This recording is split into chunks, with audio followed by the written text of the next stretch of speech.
Ronnie, there's always huge interest in you when it comes to the Crucible, possibly even more so this year off the back of 5 massive titles, an incredible season. Does the expectation get easier to deal with after all those years of, having to deal with it? I don't know, really. I don't know. I just think you just sort of get used to it. You kind of like, ain't even started yet, but you just think if I am here after day 7 or 8, then it's going to get tough. Just be prepared for it. Just try and sort of stay in it. It's a bit like getting to Grand National and falling at the first hurdle. You want to kind of be there at the last little bit if you can. Just then you think, oh, I've got a squeak now, But that's all you can do. There's so much matches going on, so much snooker to be played that you can't start thinking too far ahead. If you know what I mean. Some would say it's already close to being the best season of your career, as well as the most lucrative. Yeah. If you win the world title, and you would have secured all 3 Triple Crowns in the same season, surely it would be, without question, the greatest season you've ever had. Yeah, absolutely. Yeah, obviously, like the majors, then Masters and the UK Championships.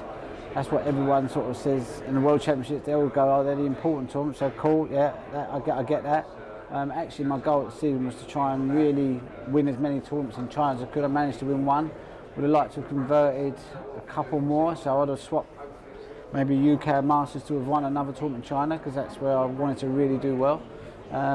So yeah, no, it's been a good season. I didn't particularly have any aim of what to win or to what was going to happen. You just play, and see what happens, Has your strike rate surprised you this season? 11 events, 6 finals, 5 titles. Even by your standards, that is a great return. Not really. I think once you get a win, you start to get a bit, winning becomes a bit of a habit, I've always had good seasons, I've always had, even when I got to 5 finals, still a mammoth effort to get to 5 finals. All right, I didn't convert any of them, but I was only disappointed to lose in a couple. It was COVID, but I was still...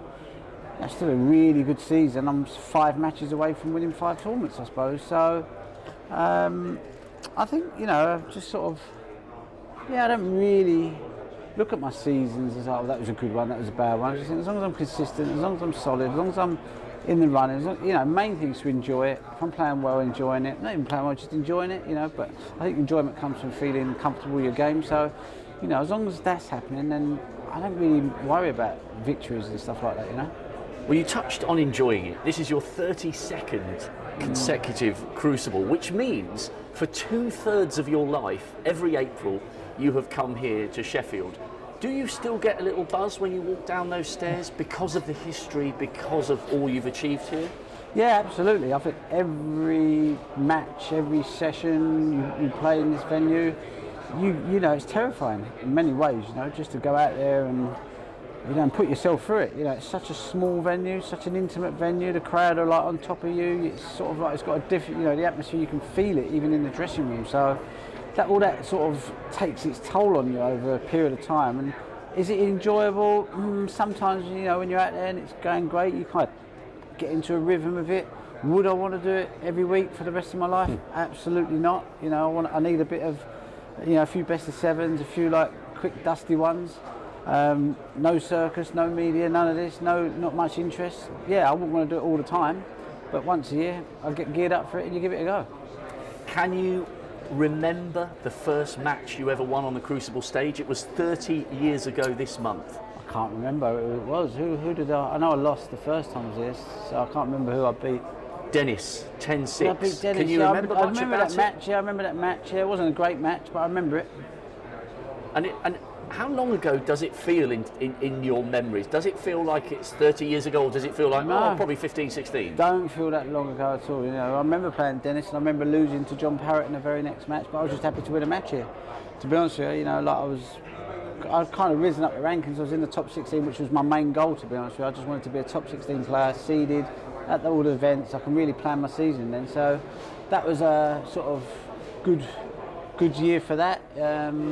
But yeah, I got absolutely hammered by John Parrott 13-3 with a special to spare. So yeah, and I didn't feel that disappointed afterwards. I thought I had a good season. My second year as a pro, I finished number 9 in the world at the end of that season. So all in all, it was a good. Like I say, I don't just zone in on one result, but it was nice to win a match here. I think we should really savour this year, because Mark Williams has just said to me, yeah, we know what great, you just played an amazing final and he won 7 on the spin against you for the Tour Championship. He said, I'm going to try and enjoy this because you never know when it's going to be the last time. Isn't it absolutely... He's going to be here for another 10 years, absolutely, if he wants to. But isn't it incredible? It really is incredible, I think, that you and John and Willow are still in the top 16 and still coming here 3 decades, more than 3 decades after turning pro. It's amazing. Yeah, I mean, not only top 16, I'm number 1 at the moment. I think Willow's up to like number 6, number 5 possibly. I don't even know, I don't really look at the rankings. And John's, if we're there, then John's top 3, you know, like any one of us could be number 1 still. That's, you know, there's not a lot in it between us, you know. I'm not surprised in many ways because I know how good those guys are. You know, I grew up playing them. I played the best that has ever played, which was Stephen Hendry. Played John Higgins, Williams. You know, for me, they're the 3 best players I've ever played against. You know, I've never played anyone that can play to their level consistently. You know, everyone has good matches and good seasons, but to do it over a 30-year period, do it over a 10-year period, it's not easy to do. You know, so they're obviously in a league of their own, and you know, like I say, they've got. You know, you can't just be good at potting or breakthrough. You've got to have a bit more about you to survive.